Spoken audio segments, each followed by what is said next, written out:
আমরা যখন পাখিদেরকে ব্রিডিং করাতে চাই তখন তার উপযুক্ত সময় এবং পরিবেশ সম্পর্কে ধারণা না থাকার কারণে আমরা আমাদের পাখিগুলোকে সঠিকভাবে ব্রিড করাইতে পারি না। তো আজকের ভিডিওতে আমি পাখির যে ব্রিডিংয়ের উপযুক্ত সময়টা এবং তার যে পরিবেশটা কেমন হওয়া উচিত সেই বিষয়টা আপনাদের সাথে আলোচনা করবো। আসসালামু আলাইকুম, আমি মামুন, বার্ড স্টুডিও চ্যানেল বিএসিতে সবাইকে স্বাগতম। এই মুহূর্তে যারা ভিডিও দিচ্ছেন, ভিডিও শুরুতে বরাবর অনুরোধ থাকবে চ্যানেলটি সাবস্ক্রাইব করে না থাকলে সাবস্ক্রাইব করে পাশে থাকার বেল বাটনটি বাজিয়ে দিবেন। আর আপনি যদি অলরেডি সাবস্ক্রাইব থাকেন আপনাকে আন্তরিক ধন্যবাদ। চলুন সবাই মিলে আজকে ভিডিওটা শুরু করি। একজন পাখালের পূর্ণতা আসে পাখি ব্রিডিংয়ের মাধ্যমে। আর এই পাখি ব্রিডিংয়ের যে প্রথমে যেটা আছে সেটা হচ্ছে উপযুক্ত সময়, অর্থাৎ কখন আমরা আমাদের এই পাখিগুলোকে ব্রিড করাইতে পারি। আমাদের বাংলাদেশের প্রেক্ষাপটে আমরা দুটা ভাবে বা দুই সময়ে পাখির উপযুক্ত সময় মনে করে থাকি এই পাখি ব্রিড করার জন্য। একটা হচ্ছে ফেব্রুয়ারি থেকে এপ্রিল এবং হচ্ছে সেপ্টেম্বর থেকে নভেম্বর। এই সময়টাতে আমাদের যে পরিবেশটা সেটা না থাকে বেশি ঠান্ডা, না থাকে বেশি হট, অর্থাৎ একটা মোটামুটি একটা সহনীয় পর্যায়ে বা সহনীয় একটা লেভেলে থাকে। তো এই সময়টাতে আমাদের পাখিগুলো চমৎকার এবং খুব সুন্দরভাবে ব্রিড করে থাকে। আপনারা দেখবেন যে ডিসেম্বর এবং হচ্ছে জানুয়ারি এই সময়টাতে অত্যাধিক পরিমাণে ঠান্ডা পড়ে।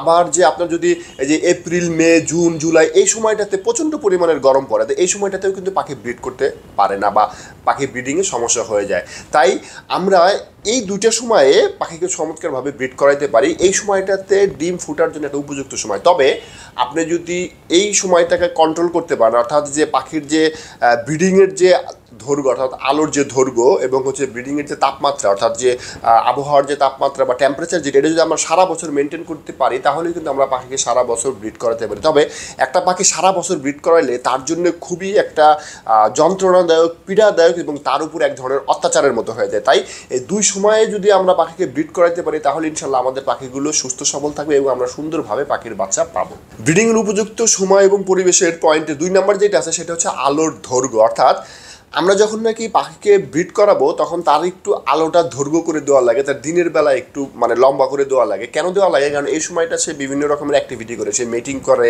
ডিমে হ্যাচ দেয়, তার বাচ্চাকে খাওয়ায়। এই স্বাভাবিকভাবে এটাকে প্রায় আপনার 12 থেকে 14 ঘন্টা প্রয়োজন হয়। আপনি এমনি দেখবেন যে গরমের সময়টাতে এই সময়টাতে পাওয়া যায়, কিন্তু অত্যাধিক গরমে যেহেতু আমরা পাখি ব্রিড করি না এবং শীতকালে যখন আমরা পাখি ব্রিড করাতে যাই তখন কিন্তু ওই আলোর দৈর্ঘ্যটা একটু কমে আসে। এই জন্য আমরা কিন্তু এলইডি জাতীয় যে লাইটগুলো আছে সেগুলো কিন্তু অনায়াসে ব্যবহার করতে পারি পাখির যে টাইমটাকে বেড়ে করার জন্য, টাইমটাকে বড় করার জন্য। এতে করে কি হয়, পাখির যে তার বাচ্চাকে খাওয়ানো, ডিমে হ্যাচ করা এবং বিভিন্ন ধরনের যে অ্যাক্টিভিটি করার জন্য যথেষ্ট পরিমাণের সময় সে পেয়ে যায়। তাই এই আলোর দৈর্ঘ্যটাও কিন্তু পাখি ব্রিডিংয়ের জন্য খুবই গুরুত্বপূর্ণ একটি উপাদান বলে বিবেচিত হয়। 3 নম্বর যে পয়েন্ট আছে সেটা হচ্ছে পরিবেশ ও খাঁচা। যে কোনো পাখি ব্রিড করানোর জন্য আমাদের যেটা গুরুত্বপূর্ণ দেওয়ার হয় সেটা হচ্ছে তার যে খাঁচাটার সাইজটা কেমন, তার নেস্ট বক্সের সাইজটা কেমন এবং তার যে পরিবেশটা আছে সেটা কেমন। আপনি যদি কোলাহলপূর্ণ পরিবেশে একটা খাঁচা এনে দেন তাহলে আমাদের পাখি ব্রিড করবে না। আবার শান্তশিষ্ট পরিবেশেও যদি পাখির সাইজের তুলনায় যদি ছোট খাঁচা দেন তাহলেও ব্রিড করবে না। আবার আপনি শান্তশিষ্ট পরিবেশ, চমৎকার খাঁচা, অনেক বড় খাঁচা দিয়েছেন কিন্তু নেস্ট বক্সটা যথাযথ হয় নাই তাহলেও কিন্তু আমাদের পাখি ব্রিড করবে না। তাই 3টার সমন্বয়ে আমাদের পাখিগুলো ব্রিড করে। একটা হচ্ছে তার জন্যে একজোড়া চমৎকার খাঁচা। চমৎকার খাঁচা বলতে বোঝা যাচ্ছে যে পাখি যতটুকু দৈর্ঘ্যের খাঁচা দরকার থাকে ততটুকু খাঁচা দিতে হবে। সেই সাথে হচ্ছে যার জন্য যতটুকু মাপের বক্স দরকার বা হাড়ি দরকার সেইটা দিতে হবে। এবং 3 নম্বরে আছে হলে এই সমস্ত কিছুর জন্য একটা শান্ত নিরিবিলি পরিবেশ দিতে হবে। শান্ত নিরিবিলি পরিবেশ পারে আমাদের পাখিকে সুন্দরভাবে ব্রিড করাইতে, এবং তার থেকে যদি আপনি টেম পাখি করতে পারেন সেটার জন্য কিন্তু আমাদের শান্ত নিরিবিলি পরিবেশ থেকে বাচ্চা আসতে হবে। তাহলে 3টার মাধ্যমে আমরা এই যে তার যে ব্রিডিংয়ের উপযুক্ত সময় এবং পরিবেশ সম্পর্কে জানলাম। আরও কয়েকটা তথ্য আছে যেগুলো আমরা ইনশাল্লাহ জানবো। তো মাঝখানে আপনার সাথে শেয়ার করি, যদি ভিডিওটা লাইক না করে থাকেন অবশ্যই লাইক করবেন, আর চ্যানেলে যদি সাবস্ক্রাইব করে না থাকেন সাবস্ক্রাইব করে পাশে থাকার বেল বাটনটি বাজিয়ে দেবেন। এতে করে এই ধরনের ইম্পর্টেন্ট ভিডিওগুলো আপনাদের কাছে চলে যাবে খুবই দ্রুততার সাথে। আচ্ছা, পাখি ব্রিডিং এবং তার পরিবেশের যে 4 নম্বর পয়েন্ট আছে সেটা হচ্ছে তাপমাত্রা এবং আর্দ্রতা। আমি শুরুতেই যেটা বললাম যে পাখি ব্রিড করার জন্য একটা উপযুক্ত তাপমাত্রা এবং আর্দ্রতা সেটা হচ্ছে আপনার 25 থেকে 28 বা 25 থেকে 30-এর মধ্যে খুবই ভালো হয়। অনেক সময় নিচে নামলেও সমস্যা হয় না, তখন আপনারা বিভিন্নভাবে কৃত্রিম উপায়ে, যেমন আমি ব্যক্তিগতভাবে যখন অত্যাধিক পরিমাণ ঠান্ডা পড়ে যায়, যখন 14 ডিগ্রি 15 ডিগ্রি তাপমাত্রা পড়ে যায় তখন কিন্তু আমি লাল লাইট লাগাইয়া এই তাপমাত্রাকে কন্ট্রোল করে দেই। কেননা যদি আপনার সঠিক মাত্রার তাপমাত্রা পাখিদেরকে না দিতে পারি তাহলেও কিন্তু পাখির ব্রিডিংয়ে সমস্যা হতে পারে। এই কারণে পাখির যে একটা আদর্শ তাপমাত্রা আমাদেরকে মেনটেন করতে হবে। এই জন্য আমি বললাম যে গরমের সময় বা সারা বছরই আমরা পাখিকে ব্রিড করাতে পারি যদি এই তাপমাত্রার মধ্যে আমরা পাখিকে দিতে পারি। সেই সাথে হচ্ছে আর্দ্রতা।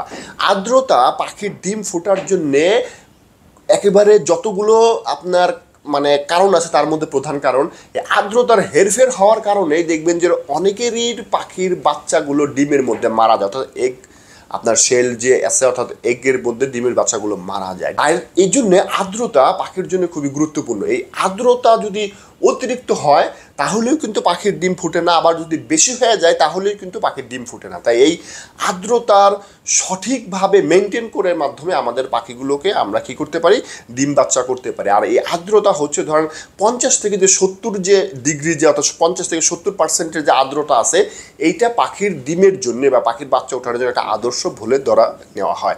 তাই আমরা আমাদের পাখির যদি সঠিক তাপমাত্রা এবং এই যে আপনার যে আর্দ্রতা আছে এইটা যদি মেনটেন করতে পারি তাহলে ইনশাল্লাহ আমাদের পাখিগুলো সুন্দর এবং স্বাস্থ্য সবল হবে। এবং ফাইনালি যেটা আছে সেটা হচ্ছে নিরাপত্তা এবং চাপমুক্ত পরিবেশ, অর্থাৎ নিরাপত্তা।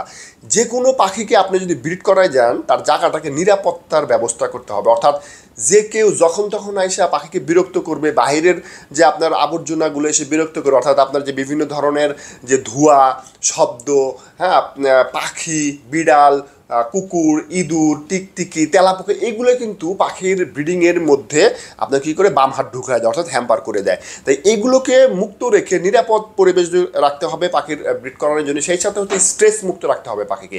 স্ট্রেস মুক্ত হতে পাখিকে ভয় না দেখানো। অনেক সময় দেখা যায় যে আমরা নিজেরাই পাখিকে ভয় দেখাই কিংবা বাহিরের যে এলিমেন্টগুলো সেগুলো পাখিকে ভয় দেখায়, পাখি স্ট্রেসে চলে যায়।